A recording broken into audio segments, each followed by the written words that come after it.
Good afternoon, everybody. Welcome to the Cannabis Chamber of Commerce's Leadership Series. Today, Managing Cannabis Businesses in 2024. We have a great panel lined up for you today. Very excited about this. Give you a lot of broad depth of perspective on what the industry has in store for this year and how to potentially navigate that. We'll go ahead and get started. And Ed, thank you for lining up today's great panel. I will kick it over to you and let you take it away, sir. All right. Thanks very much. And we want to thank the Chamber of Commerce for the opportunity to get together and talk about the issues facing the industry as we look into 2024. As we're preparing for this, we all look back on 2023 and realize that, it was a tough year that we're all glad to have behind us. We saw a shrinking workforce, the number of licenses declined, businesses shrunk, sales plateaued, diminishing stock valuations. So now let's look ahead to 2024, and certainly talking with the chamber and my fellow speakers, we do see some areas of hope, and we want to, try and focus on that as well. So, for example, could we be seeing the end of the bottom? So now we may be in a market with fewer competitors. Obviously, the big topic is, are we going to see a descheduling? And then once again, longer term, are we finally at a point where cannabis is kind of an attractive market? I mean, for a lot of us, we've been in the business for a long time now. And, we used to put out ads for jobs, and if it said cannabis in it, we'd get hundreds and hundreds of applicants. And I think that's changed in the coming years. So those are some of the things that we're looking at. And I'm joined by a great set of panelists here. I'll just briefly give their name and title in business so that you know who they are. In alphabetical order, Liesl Bernhard, CEO of Cannabis Team, Executive Search and Staffing. Calico Castile, he's the former president of the Minority Cannabis Business Association, and he's co-founder and CEO of Thunderstorm Strategies. Brett Harris, CEO of Love Buds. Kevin Hart, CEO of GreenCheck, and Jacques Santucci, president of Opus Consulting. So all great folks with a lot of deep knowledge of the industry, and all people that I've had the good luck of interviewing before. So I know really there's a strong depth of knowledge and background here. So to cover a topic as broad as 2024, we wanted to put a little structure to it. In evaluating any industry, I like to look at some of the big areas that really help you see trends. So these include economic trends, technology trends, sociocultural, and political regulatory. So we're going to touch on a couple of these and really try and get a look for what is 2024 going to be like. So the first question I want to ask, and I'm going to throw this to Jacques and Calico because they are folks who've got clients. Is the industry, really seeing a bottom and rebounding? What have you guys seen, and what have you learned from your clients? And thanks for having us. And so Jacques here. So I've been in the industry now for 12, 13 years, spent the first probably 10 years looking at business planning and helping people start their companies, advising them, starting my own too, and still doing it. But for the past couple of years, we've been actually focusing on turnarounds and distressed assets and receivership of companies. Unfortunately, I don't think we touched the bottom yet. I think it's interesting. The industry is still growing, right? The market is still growing. Most states are coming online. Sales in general are growing, but the companies themselves are struggling.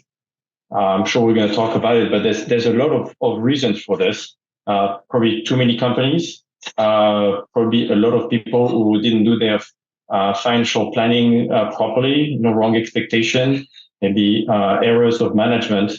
And so they now, it's catching up, right? So market are maturing, and it's becoming more difficult. Yeah, Calico, how about you from your perspective? I would say I agree in some ways in that it's hard to say whether this is the bottom. I think like we have experienced a very large trough. I think it's been very hard for a lot of people. I'm out here on the West Coast, so I'm in Oregon, which is a mature marketplace. And I just actually had a friend of, I just went into my local dispensary I typically go into and just found out another edible company was closing up shop, one that had originally started when I was opening in the medical market back in 2014. So, it's hard to say that we're hitting bottom because I know there are still people in some of these mature markets that are still trying to figure out, like Jock said, what to do with distressed assets and sort of how to kind of maneuver and get out of the marketplace. But, I have clients who are now in New Jersey who are opening up in these newer marketplaces, right? So it's really hard sometimes in this industry to figure out what's bottom because it's bottom for some markets while other markets are growing, right? Because we have this sort of, this patchwork of laws necessitates this situation. We're going to have some markets that are going through the boom and bust cycles at different times. So I do think that we've gone very deep into the trough. It's hard to say whether it's the bottom, but I think that like for a lot of people, I think that they've had to at least readjust and learn to tighten belts and are at least adjusting to a new normal, right? And I think that that's kind of what we're trying to figure out is without all the big headlines about the green rush, what does the regular, typical marketplace look like? And I think that's kind of where we're getting to right now. Great point. It's sort of the, you're in the valley, but you don't know when you come up the other side. Now, Brett, what about for you? Because you sell, I think, in virtually every state in the US and maybe beyond that. Is your business in sort of supplies and goods, is it a leading economic indicator or lagging? Hard to say. I don't know if it's an indicator. I mean, I'll say that, we've been in the industry since the beginning of legalization in Colorado. And we've seen all of these states, open, and some of the states, their legislative processes were done properly. Some of them were a little bit strange. And every market has got its cycle, and we've, obviously Colorado and Oregon and Washington have been through the cycle. But even now, I don't think we've seen the bottom just yet. We're seeing longtime customers that have been in business from 10 to 8 years ago, still now in economic situations. A lot of it has to do with the poor tax planning. 280E is still a major catastrophe for to many of these companies. Some have chose to ignore it, and I think you're seeing the fallout there for them, and then also the consolidation of the industry in general. Like those people that recognize they were in trouble and should have got out. The MSOs have either accumulated them, or if they misinterpreted their own valuation and did not get out in time. Those are the ones that seem to be finding themselves in difficulties. Yeah, I agree. As a MedMen stockholder, I think, I'm pretty much down to zeros now. So, Brett, you touched on something that, leads into the next year of sort of like M&A and consolidation. So I want to ask Kevin, you're on the tech side with Green Check, FinTech, Green Tech. You've bought some companies. What are you seeing out there in terms of M&A and assets that are available? Is it what we'd expect to see sort of as a market is shrinking, but hopefully poised for more growth? I mean, what's your take? Well, I agree with the other esteemed colleagues here. I don't think we're at the bottom yet, unfortunately. I think we'd all like to say that, but I still think there's going to be some further shakeout. I think a lot of companies, and whether you're direct plant touching or on the ancillary side, got enough runway or a little extra kick of capital in Q4 to get them through Q1 based upon projections. But I don't think a lot of those projections are going to shake out. So on the cannabis direct side, et cetera, based upon our visibility into how these accounts are banked, we see their sales trajectory by account for each and every one of them.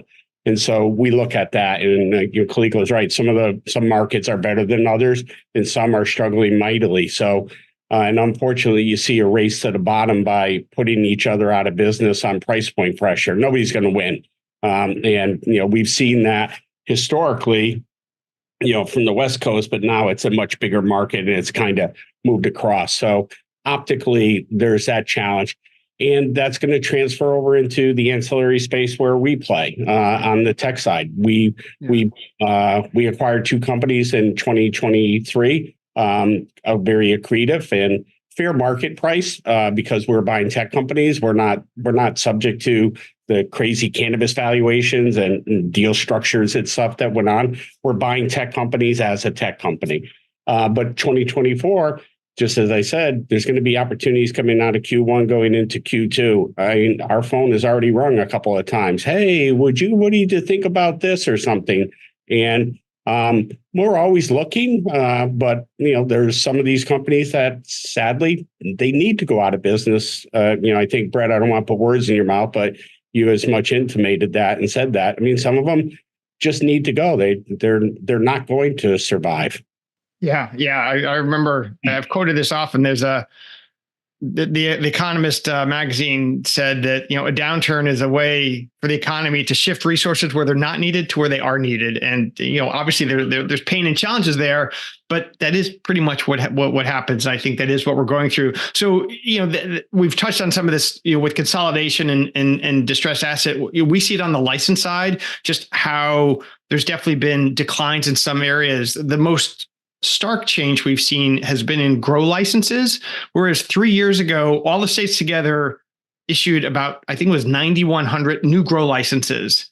The next year, 2022, it was about 6,100 new grow licenses. Last year, it was about 2,400 because there are just too many. I mean, we've seen all the economic reports that show that we're producing way more cannabis than can be consumed in a lot of markets. So definitely challenges on that consolidation side. One of the other areas I wanted to focus on, sort of sticking with the economic side, is substitutes and complements. So we see in like a state like Florida, there's about 640 licensed stores. However, there are 10,639 licensed CBD retailers. What the heck does that mean? Like, how's a consumer to choose? And I'm going to throw this out to anybody who wants to jump in, but we all look at licenses. I mean, especially cannabis media, it's all we focus on. But to most people, a store is a store. And do they even know that? Do they even care? So I don't know if anybody wants to just opine on that, but 600 to 10,600, it's a wide chasm. I can start on this. So we advise our clients, we open stores, and we'll talk about it a bit later, but we open stores for clients. And when we do our planning, that's always what I say. You got to be different. A store is a store. I'm not even sure a brand store, it means anything. So you got to be different. And I always refer to Starbucks. Starbucks is successful because they are different compared to the local coffee shop, who is also different. But if everybody is like the local coffee shop, then you're just one in a million. Right. Yeah, it's a great point. I'll just jump in real quick to say, from a marketing standpoint, because I think about it from a marketer standpoint, that there's just so much education that's going to need to be done, right? So if you're a regular licensed retail, like adult use dispensary, you already got to do a lot of education for your consumer, because most people have never kind of come into the regulated space before in the first place. So there's a lot of education that needs to be done there. But then when you're comparing it to all of these other options that are in less regulated situations, I think it puts even more emphasis on the need for everybody in the cannabis industry to really double down on the need to educate the incoming consumers, because most of them, a store is a store, but if they know better, they'll do better, right? And so we do, as an industry, have to do some of that education. Yeah, great point. Yeah. And who knows the difference between a legal store and an illegal store? I think we're seeing that in a lot of states. And I think that's where a lot of education needs to happen too, is just for safety as well. And I think there's a huge burden there as well, or opportunity, if you want to see it that way. Yeah, I think you're right. Because I know in Connecticut, some of you have heard me say this, it's pretty often that a vape store gets shut down for selling cannabis. What they never say in those press releases is that all those vape stores have a license from the regulator to sell vapes. Now, they're not supposed to sell cannabis, vapes, tobacco, but time and time again, and we see it in a lot of states. Definitely this issue, I think that, as several of you pointed out, it's an opportunity, but it's also a big challenge to figure out a way to stand out. I think it creates a huge problem, though. And, I live here in Florida, so I get to drive by and see this all the time. And just a quick anecdote, because Jacques brought up a great point when he talked about Starbucks.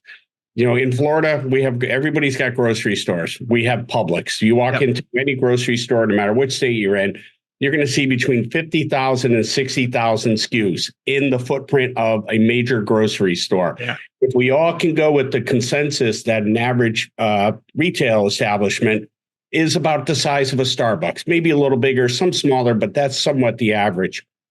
So far this year, through all the transactions that we've monitored, we've identified over 2.9 million SKUs. Okay. That is asinine. That's insane, because you're asking consumers that know what to buy in a grocery store, when you go into any of these other CBD shops, what am I buying? Why am I buying it? Where did this come from? Was this tested? Well, they don't know anything. You can't throw 2.9 million choices at consumers. It's nuts. And that's the supply chain problem. It's that economic ripple that's more like a tsunami, because these brands and all these other people are competing and just crushing each other. Yeah, no, they forgot to read the behavioral economics book about the paradox of choice. Like, you don't need 500 of anything, right? So sticking with the economic theme, land, labor, and capital are things that people look at when they evaluate business. And I wanted to talk to Liesl about the labor portion, because it is a big portion of all of our expenses. And when we last talked about this, Liesl, through the report that they generate, was showing that a lot of companies in our space are moving toward fractional talent and gig hiring. And I'm curious, that was true in 2023. Is it still going on? And what do you see happening in 2024, Liesl? Absolutely. Yeah. I think in especially where the industry is right now, everyone is super tight on cash, and labor is a huge expense for these companies. And yet they have to continue harvesting and manufacturing and distributing and running retail stores. But because of 280E, they can't deduct their cost of business, right? And that includes payroll. And as things continue to tighten in the market, not more investment coming in, cash flow being tight, a lot of clients are moving, or a lot of the companies in the space are moving to fractional executives. So you can have access to a CFO at a fractional of the cost. Some of these companies are still startup and they don't need a full-time CFO, CMO, or legal person. So fractional has become a trend where you can get access to executives for 1 or 2 days a week or a few days a month.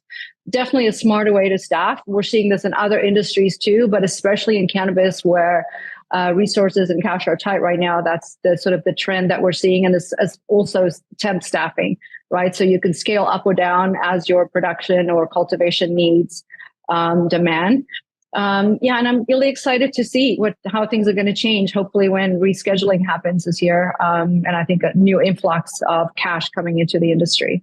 Yeah. And I was going to say, that's a great segue, because I do want to move to sort of what's happening now, economically. From what I've heard from all of you is sort of, we're in the bottom. We're probably not at the end. Cash is tight, and there's still challenges as we look ahead to 2024. But, Liesl touched on probably one of the biggest things that people wonder about, which is what happens if there's a change in how cannabis is scheduled, and what impact will that have? And while we all know that it's tough to have hope as a strategy, I think there's a lot of pent up demand on hoping that that's going to happen. So if we did have descheduling and an elimination of 280E, how might that affect some of our businesses?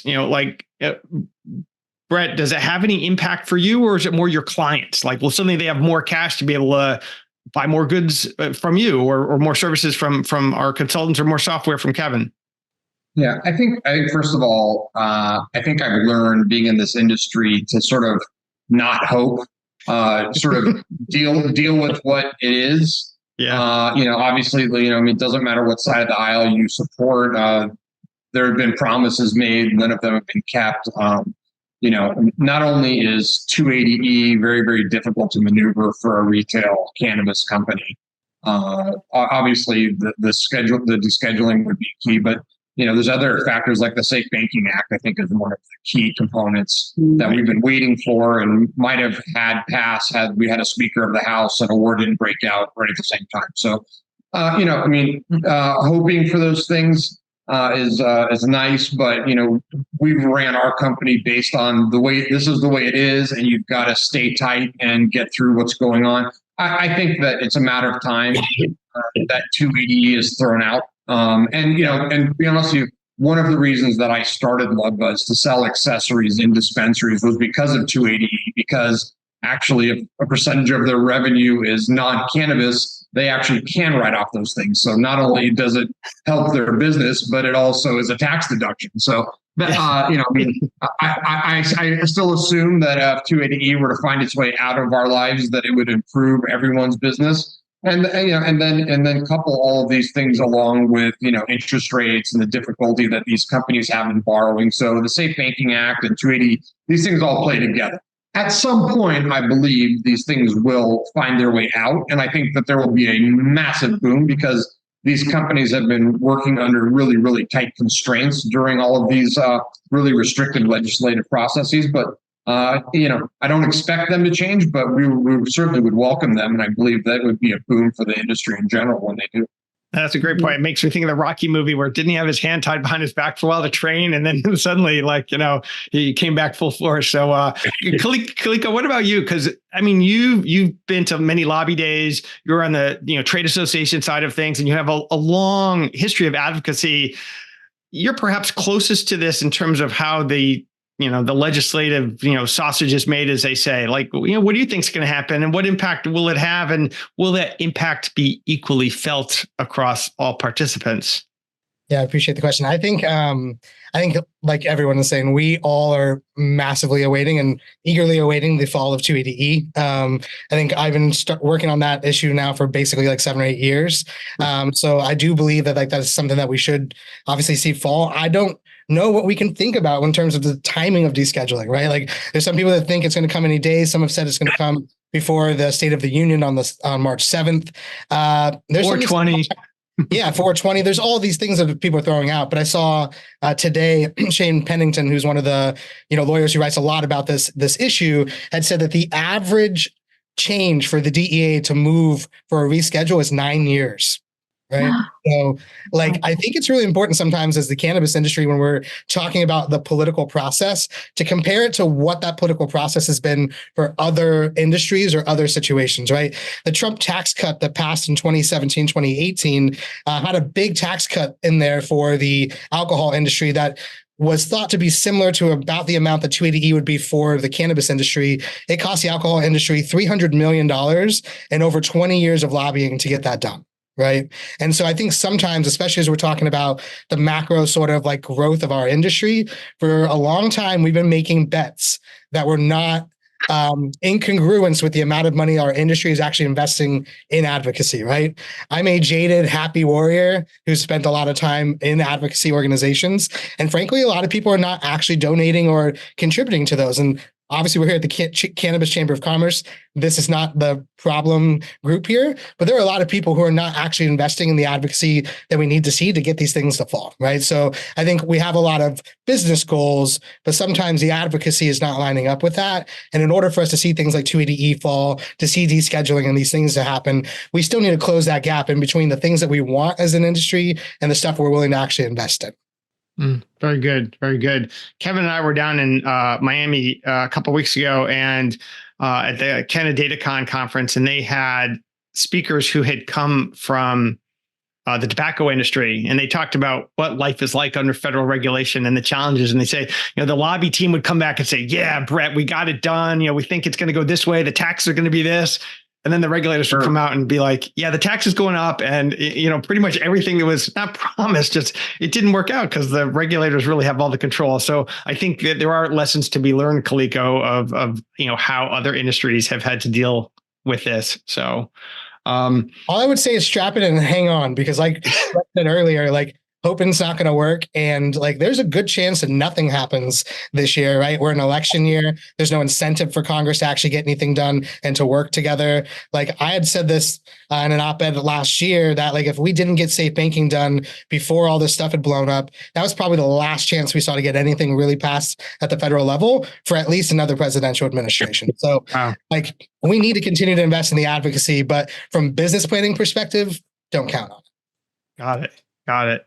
Now, looking at other parts of the regulated arena, Jacques, I wanted to ask you, what's happening in one of the areas that you're kind of a expert in now or specialist, which is tribal. Like, how does that factor in? Like we see in states like Minnesota where it gets passed and they're the first ones that open up. Like, okay, the state said we can do adult, we're in there. It happened in New York too, where as soon as they opened it, the tribes were able to race in because they're their own sovereign nation. What do you see happening there? And I don't know if there are lessons that we can take from that, or if it's just they're another choice for people. Well, I think both. We've been working with Native American tribes for 5-6 years now. We've done a lot of feasibility study. We actually opened, you were just mentioning New York, we actually opened a store for the Seneca Nation, and we're building a cultivation production facility. And what's interesting is they have a lot of advantages for them, right? Most of them have sovereignty. I think 14 or 15 states right now have cannabis stores owned by tribal organization, and it gives them a lot of opportunities. Most of them are not subject to ADE or any taxes. Mm-hmm. They own their land. If they have some sovereignty that allows them to have their own program, they can actually make it some of the regulation a little bit better. So I think it opens a lot of doors for better product, different type of stores, and also a different economic framework. Yeah, I think we're going to see more. We're going to see more and more tribes, like you just said, Minnesota, right? There's going to be a lot of tribes that have funds available, and they are not there to sell. They're there for economic development. So for them, it's creating jobs, bring funds to their community. So they're there for the long run. Yeah. Interesting. So, other regulations come from the states. I mean, that's why so many of us are so busy, because every state is its own sovereign nation when it comes to cannabis regulation. And I was just curious, especially for Brett, Liesl, and Kevin, where, you're operating or have people operating in different states. How do you managing all that regulation? Like, how do you stay on top of it? Like, I'm thinking of, workplace rules for labor, or, Kevin, a lot of your software is predicated on different rule, different states. How do we manage that? So, how are you staying on top of that? And what's that process like for all of you? Well, Liesl has to go first. Okay, I'll go first. Well, we place temporary talent across the U.S. for different companies in the cannabis industry, and badging is a different sort of animal in every state. So we have to comply with all the different badging requirements, which in some states is a very quick process, just a background check, and they can start working. And in other states, it takes up to months, sometimes even longer, to go through the requirements that the state have to get someone working, in the cannabis industry. So I think descheduling and, taking away sort of the individual state requirements will really make labor a much easier process. And obviously with rescheduling as well and 280E going away, we'll have, companies will be able to deduct their payroll costs. And I think that'll be a huge boost for the labor market in the cannabis industry. So, but do you think some of those states' regulations will go away? I mean, I think a lot of times when regulators levy power, they don't like to unlevy it. So, Yeah, we'll have to see, right? We'll have to see how that goes. But, I think maybe if descheduling happens, and I'm open to other people's opinions here, but interstate commerce will likely start happening. And I think with that, some of these states will have to probably lower their badging requirements, et cetera, because the product is going across state borders. That'll be much harder to, enforce that. So we'll see how that all plays out. But, it's a nightmare right now with every state having their own requirements and having educational requirements to work, et cetera. We've got 4 states that are looking to go legal this year, right? So 4 states, including, I think it's Florida, Idaho, Nebraska, and South Dakota are voting for legalization. So, that's going to be new markets, a lot of growth, and a lot of hiring. So it'd be an interesting year this year. Great point about the interstate, because you're right. Because then suddenly the barriers are down. I had thought that, but you're right. Because then the badge is leaving the state too. Brett, how about for you on the packaging side? I know when I was at MJ Biz, somebody came up to one of my colleagues, and I think they were in the printing business, where somebody asked them, "Well, will you print up these counterfeit labels for California stuff?" And the guy said, "Hell no." The guy said, "Well, I got somebody in China who'll do it." And like, well, great. We're not going to do it. So, I mean, there's packaging and other requirements. Is that a big part of your business? And is it hard complying with states, or are you able to, make products that are easy to move, across borders? Yeah. So one of the reasons I got in this part of the business is because I really tried my best to stay unregulated. That's changing slightly, but listen, first of all, every state has their own rules, right? So there are certain electronic products, for instance, that you can sell in every state that you can't sell in Florida, or maybe you have to go through an approval process. I've had a very interesting seat watching this industry grow, because a state will go legal, and I'll see it, kind of watch the rollout and watch the fodder. I remember early on California legislators, contacting me and asking me what we thought about the rules. And I'm like, guys, we have several models that already start in Colorado, Oregon, and Washington. All three of them did it differently. I think that it's fair to say that Colorado really did the best as far as evening out the number of grows, the number of retailers. At least early on, it really looked like that was a great model. And my suggestion to the legislators, they really substantiate their own existence by creating new rules and complicating things. I said, don't rewrite it, improve the ones that already exist. But that fell on deaf ears, and every state created their own rules. Listen, I mean, you see like an example is Oklahoma, who just, issued far too many retail licenses. I think everybody would agree that's the case.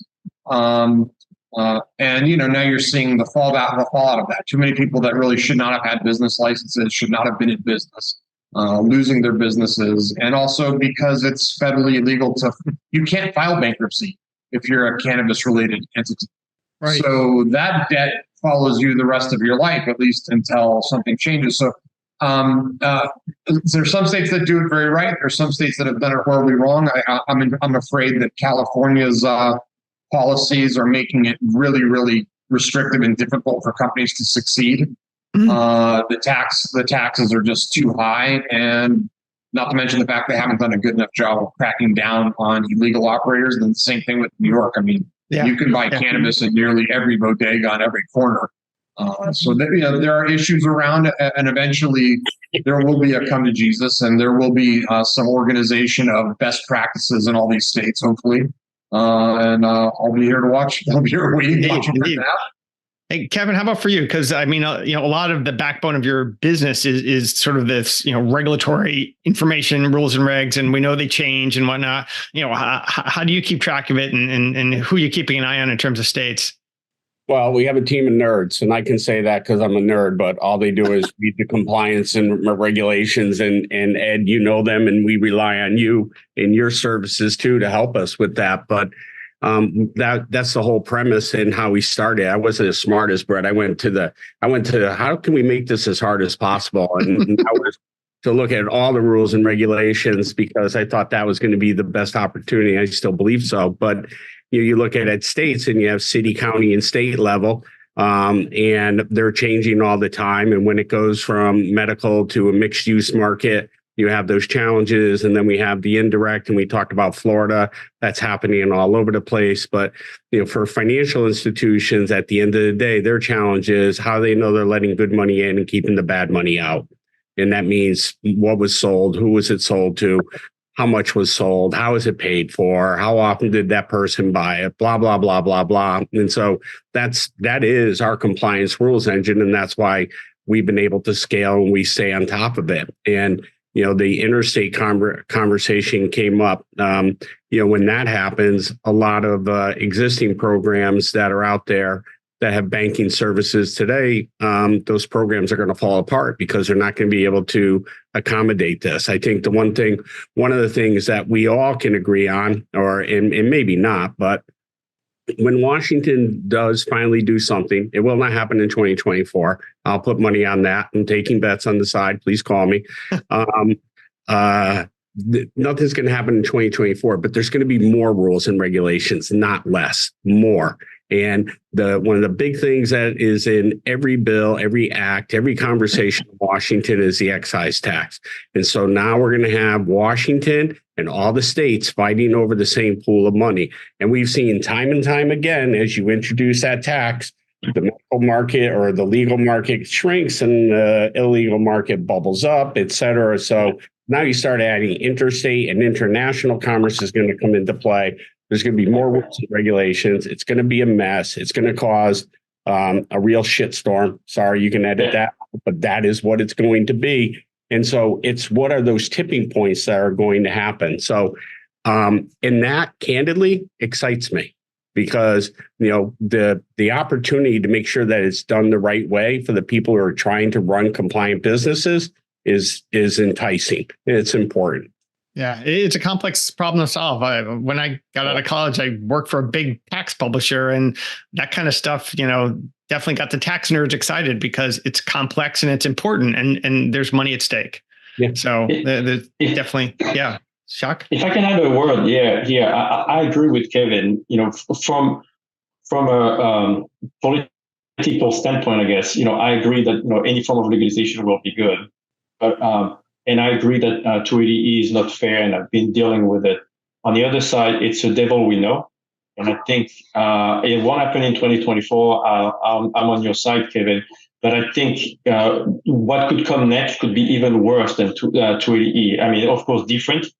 But that means a lot more competition, a lot more people coming in. Prices going to come down, and I don't think companies are set up to accept the changes. I mean, most companies they barely have books, they don't know the cost of their production, and I think it's be careful what we wish for.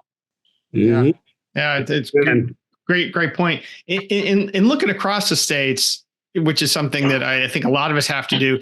It's interesting to see some of these things that are on the horizon. Some of my favorite oddball examples to put out there are, Georgia decided it would be fun to vend cannabis through pharmacies, independent pharmacies. So CVS and Walgreens just watching, the independents are good to vend that. And then in New Hampshire, we have this notion of the possibility of selling through state stores. So to Brett's point, like, hey, Colorado did it pretty well. And then other states are like, yeah, well, let's try something totally different. So I'm curious from any of your perspectives, are there states that you think are doing it well, or ones, besides California that we talked about that really have a long journey ahead to get it right? I'm concerned about a lot of states. Did a great job. I think Connecticut did a good job with their program. Now, you could argue it was too slow, took too long, et cetera. This is not about speed. As we know, you can always buy weed. If anybody of us wanted, we could hang up and have stuff in our pocket inside of 10 minutes. But in the compliant landscape, I think Connecticut did something interesting. It's a little known fact, possibly little known. When they started the program, they moved it to Schedule 2 right out of the gate, and they put it in the PMP program. That happened years ago from the very beginning. And Washington said, you can't do that. And Connecticut said, show me where. And they couldn't. So that's why it's on the PMP program. And it's been so well run and from a growth perspective. So, and then there are some of the other states that are mentioned that are, hold on. Kaliko, how about you? I mean, you've seen this big giant country and things that have gone right and not gone right. What do you think? I just don't think like there's a get it right, and under the scenario in which we're working with, right? Like in a broken, fragmented marketplace where we don't have a national marketplace, like we're fighting up against the laws of economics and the pressures of supply and demand that like we are tweaking an industry in a way that it doesn't need to be tweaked, and we're doing it constantly. And I think in a situation where we have federal descheduling, we have interstate commerce like open up, there's going to be a period of time where that is a bloodbath and a lot of things are going to get shook out in that time. Yep. But on the other side of that is going to be a much more balanced marketplace, because it's going to be actually truly dependent on true laws of supply and demand. Right now, we are tweaking marketplaces and putting our thumbs on scales in a way that it's hard to say that any one state's getting it right. From a social equity perspective, which is where I spent the last like 5 or 6 years doing advocacy on with MCBA. I know people don't like to hear this. I think New York did the right thing. New York put their money where their mouth is. They said, we want to have an equitable marketplace. And to the point earlier about slow doesn't necessarily mean bad.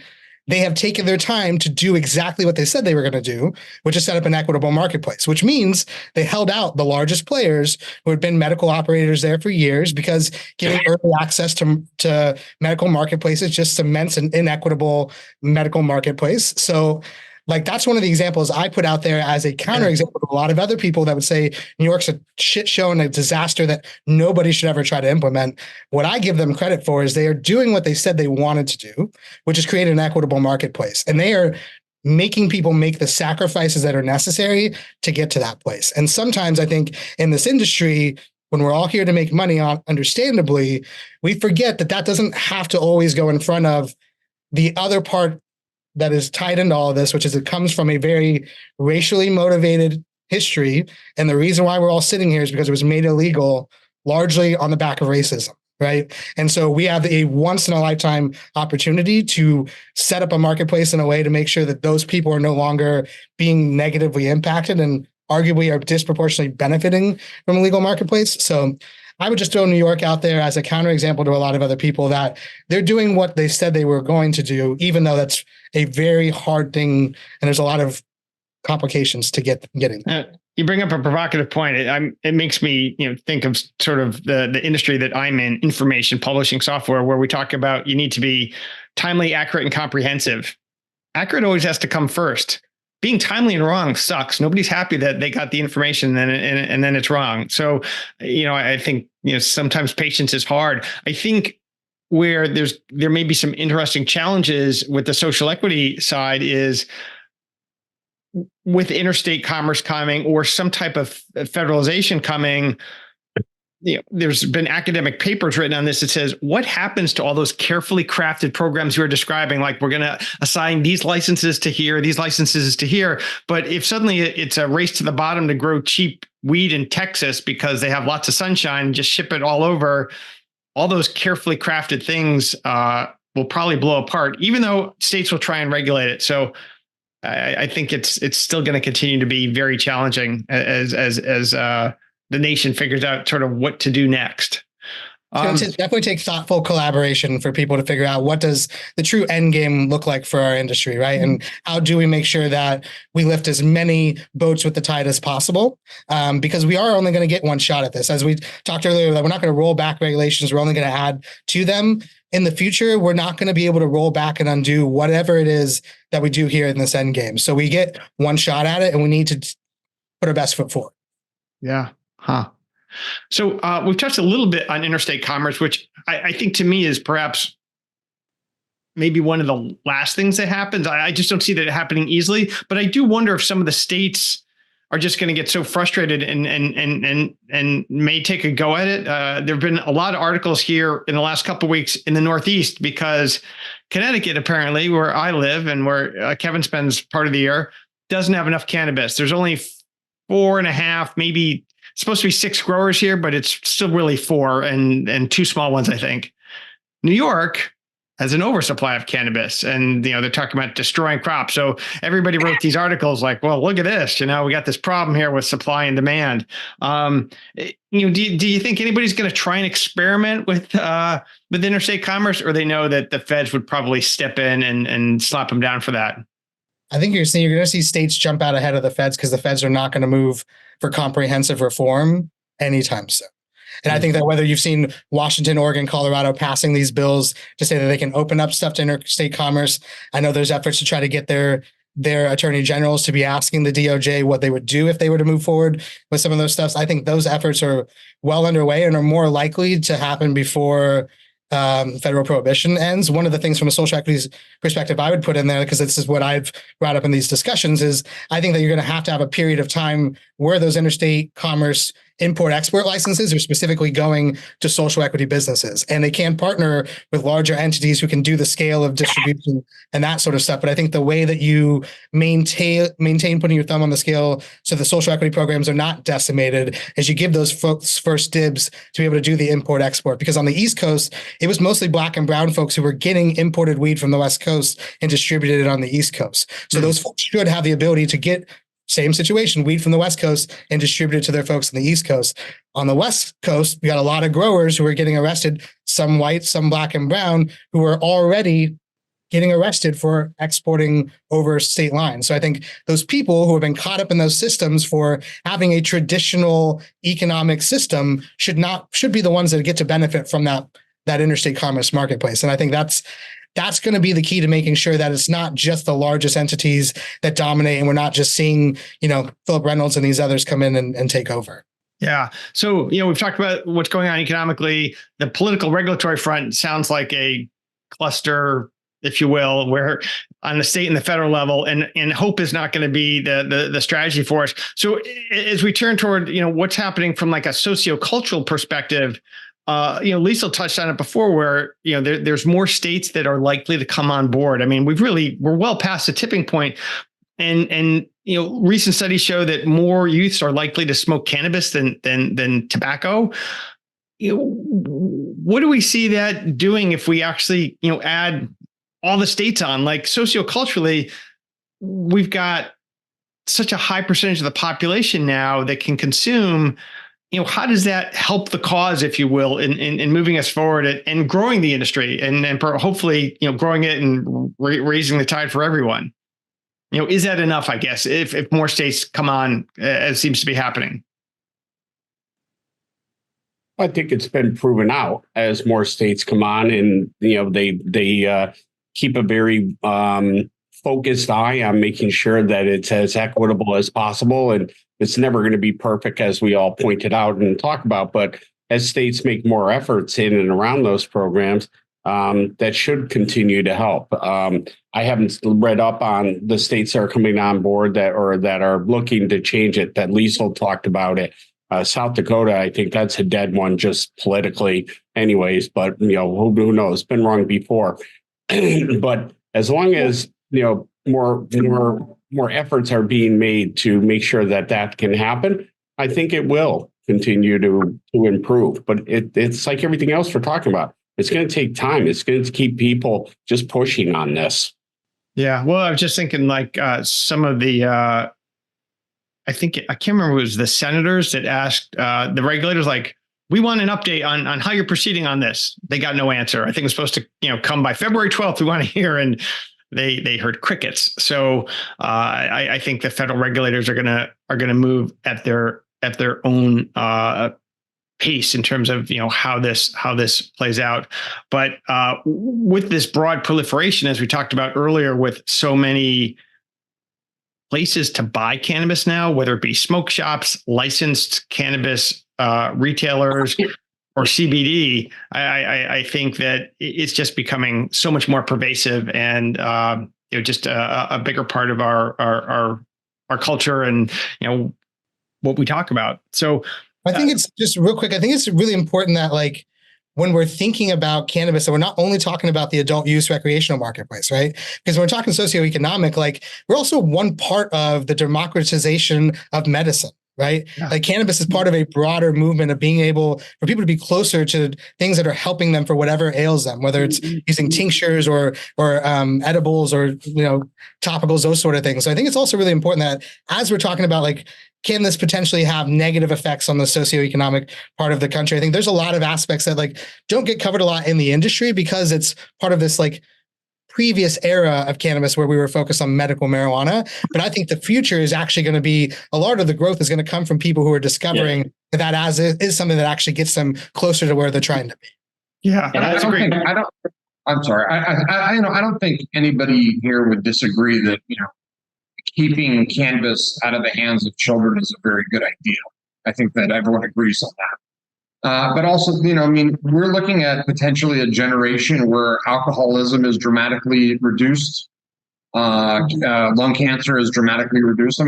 There are many, many benefits to this shift. Yeah. Listen, there now are starting to be significant studies on this, the helping of PTSD and anxiety and sleeping. So, this whole new world, cell phones and lack of attention, and cannabis we may wind up at the end of the day where cannabis comes to the rescue and does resolve a lot of problems and prevent an entire generation from cirrhosis and alcohol diseases and domestic violence. Listen, as badly as none of us want this, I think we'd all agree we'd rather be on the highway with 10 people that were high than 10 people that were drunk. That's going to happen. High people tend to be awfully careful, where drunk people tend to be a little bit reckless.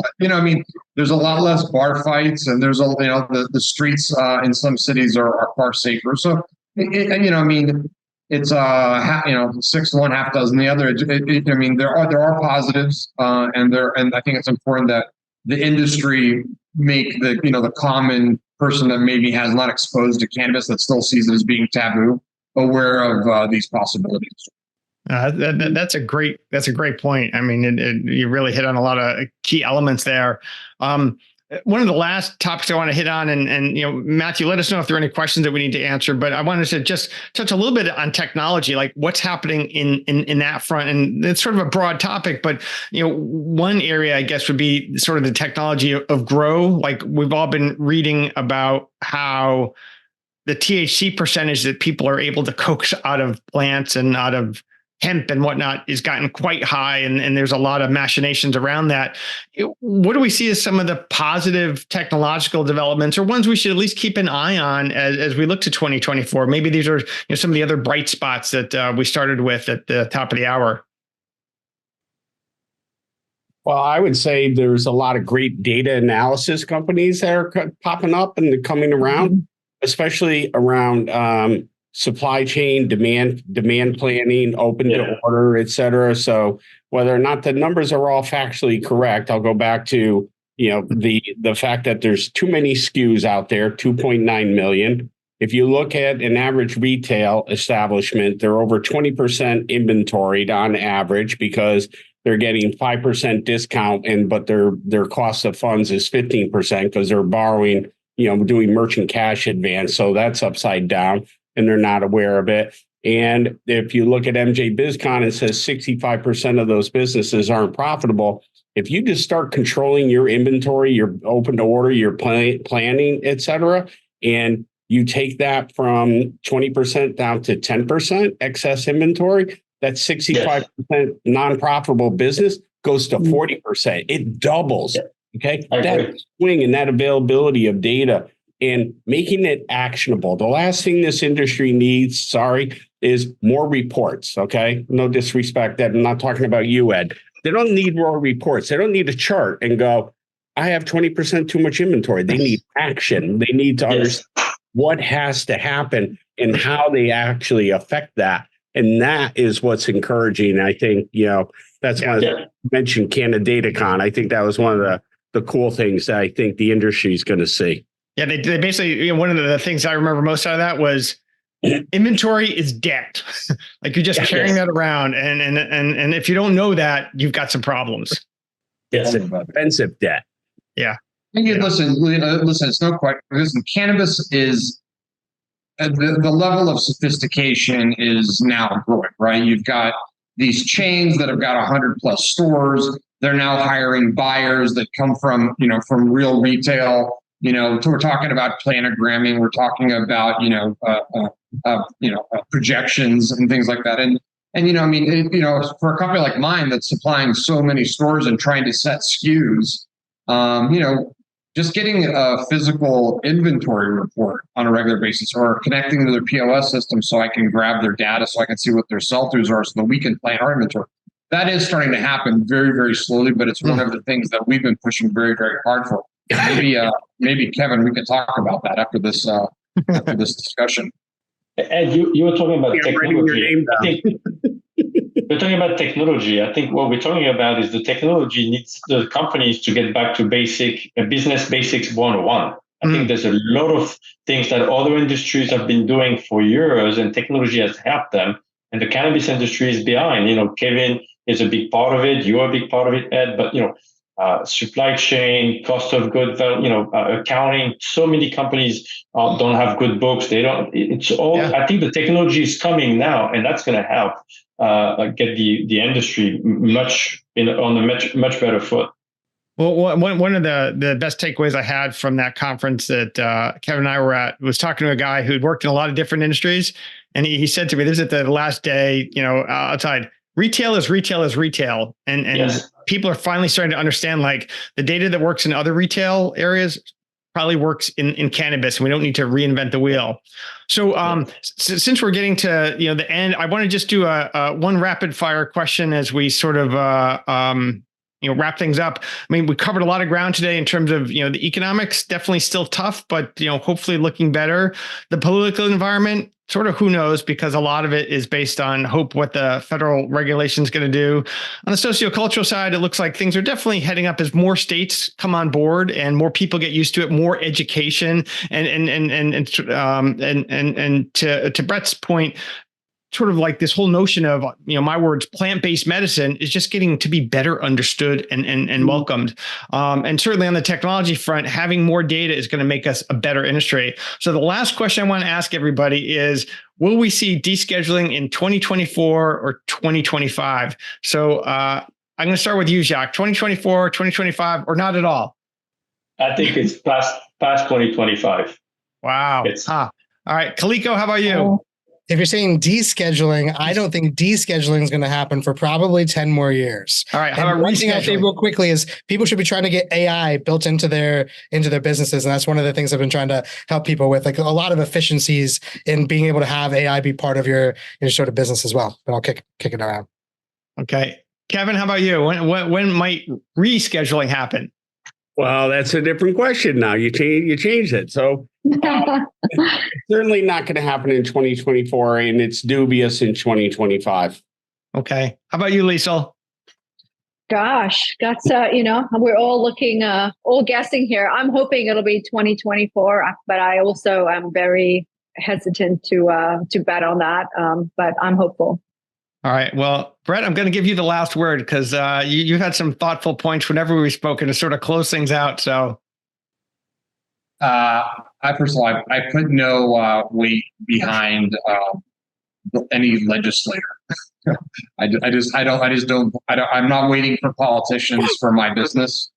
I think that's probably wise advice. Don't wait for it. Prepare your company for as it is, because listen, if any of these changes occur, right? If anything goes in the favor of the industry, it will do nothing but improve your businesses. Don't plan on it.